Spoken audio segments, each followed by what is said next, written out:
8ថ្ងៃចុងក្រោយខែវិច្ឆិកាម្ចាស់ឆ្នាំ3អស់ព្រួយរឿងលុយកាក់ហើយយោងតាមហោរាសាស្ត្រចិននៅក្នុងរយៈពេល8ថ្ងៃចុងក្រោយនៃខែវិច្ឆិកាឆ្នាំ2025ម្ចាស់ឆ្នាំទាំង3ខាងក្រោមនេះនឹងជួបប្រទះនឹងសំណាងល្អជាពិសេសតាក់ទងនឹងហិរញ្ញវត្ថុដែលនឹងជួយឲ្យពួកគេអស់កង្វល់អំពីរឿងលុយកាក់ខាងក្រោមនេះជាឆ្នាំទាំង3ដែលត្រូវបានរំពឹងថានឹងទទួលបានសំណាងនេះដោយផ្អែកលើគោលការណ៍ហោរាសាស្ត្រចិននិងខ្លឹមសារនៃអត្ថបទដែលបានផ្សាយនៅលើគេហទំព័រ Canon Shrock 1ឆ្នាំកុលភេកឆ្នាំកំណើត1971 1983 1995 2007 2019ទស្សនវិជ្ជាអ្នកកាលឆ្នាំជ្រូកត្រូវបានគេស្គាល់ថាជាមនុស្សស្មោះត្រង់ឧស្សាហ៍និងមានទំនាក់ទំនងល្អជាមួយអ្នកជុំវិញខ្លួននៅ8ថ្ងៃចុងក្រោយនៃខែវិច្ឆិកាអ្នកឆ្នាំជ្រូកនឹងទទួលបានឱកាសហិរញ្ញវត្ថុថ្មីដូចជាការឡើងប្រាក់ខែប្រាក់រង្វាន់ឬប្រភពចំណូលបន្ថែមបញ្ហាបំណុលឬការចំណាយដែលធ្លាប់ធ្វើឲ្យព្រួយបារម្ភនឹងចាប់ផ្ដើមស្រាយបន្តិចម្ដងគន្លឹះបន្តរក្សាភាពវិជ្ជមាននិងធ្វើការដោយឧស្សាហ៍ជៀសវាងការចាយវាយហួសហេតុដើម្បីរក្សាស្ថិរភាពហិរញ្ញវត្ថុ2ឆ្នាំជូតរ៉េតឆ្នាំកំណើត1960 1972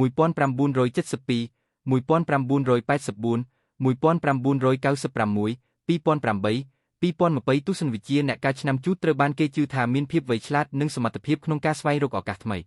នៅអំឡុងពេលនេះអ្នកឆ្នាំជូតអាចនឹងទទួលបានជំនួយហិរញ្ញវត្ថុពីអ្នកជុំវិញខ្លួនឬទទួលបានផលចំណេញពីការវិនិយោគឬគម្រោងអាជីវកម្មបញ្ហាលុយកាក់ដែលធ្លាប់ជាបន្ទុកនឹងមានសញ្ញាវិជ្ជមានគន្លឹះប្រាភាពវៃឆ្លាតរបស់អ្នកក្នុងការគ្រប់គ្រងហិរញ្ញវត្ថុ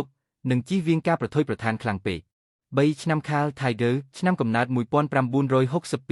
1974 1986 1998 2010 2022ទស្សនវិជ្ជាអ្នកកាលឆ្នាំខាលមានភាពក្លាហាននិងមានថាមពលក្នុងការដោះស្រាយបញ្ហានៅពាក់កណ្ដាលខែកក្កដាអ្នកឆ្នាំខាលនឹងមានឱកាសសម្រាប់ការរីកចម្រើនផ្នែកហិរញ្ញវត្ថុដែលអាចមកពីការងារថ្មីគម្រោងចំណេញឬការទទួលបានមរតកការព្រួយបារម្ភអំពីលុយកាក់នឹងថយចុះដោយសារសំណាងនឹងនៅជាមួយអ្នកគន្លឹះប្រាភាពក្លាហានរបស់អ្នកដើម្បីចាប់យកឱកាសថ្មីប៉ុន្តែត្រូវប្រុងប្រយ័ត្នក្នុងការសម្រេចចិត្តផ្នែកហិរញ្ញវត្ថុសេចក្តីសន្និដ្ឋាននៅ8ថ្ងៃចុងក្រោយនៃខែវិច្ឆិកាឆ្នាំ2025ម្ចាស់ឆ្នាំជ្រូកកោនិងខាលត្រូវបានហោរាសាស្ត្រចិនទូទីថានឹងជួបសំណាងល្អផ្នែកហិរញ្ញវត្ថុដែលនឹងជួយសម្រាលបន្ទុកនៃការព្រួយបារម្ភអំពីលុយកាក់ទោះជាយ៉ាងណាការប្រុងប្រយ័ត្ននិងការគ្រប់គ្រងហិរញ្ញវត្ថុប្រកបដោយប្រាជ្ញានៅតែចាំបាច់ដើម្បីរក្សាស្ថិរភាពរយៈពេលវែងចំណាំអត្ថបទនេះផ្អែកលើជំនឿហោរាសាស្ត្រចិននិងខ្លឹមសារព័ត៌មានពីគេហទំព័រ Canon Shrock